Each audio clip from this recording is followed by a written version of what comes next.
জি, পর্দা করাও ফরজ। পর্দা করা ফরজ। আমি বোনদেরকে বলি, বোনেরা আপনারা অনেক দামি, দামি জিনিস কেউ খোলা রাখে না। রাখে?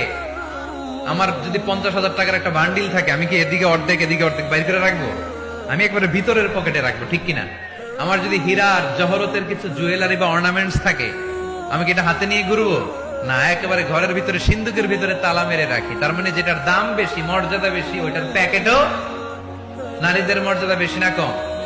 এজন্য তাদের প্যাকেটও বেশি। সেফটি সিকিউরিটির জন্য এই পর্দার বিধান আল্লাহ দিয়েছে, আপনাদেরকে কষ্ট দেওয়ার জন্য নয়। এই হেজাব আপনার অহংকার, হেজাব আপনার আভিজাত্যের প্রতীক। আমার বোনেরা, যাদের কানে আমার মাইকের আওয়াজ যায়, এই হেজাব আপনার রুচির প্রতীক। আপনি কোন বংশের মেয়ে, কোন রুচির মেয়ে, আপনার পোশাক বলে দিবে, ঠিক কিনা?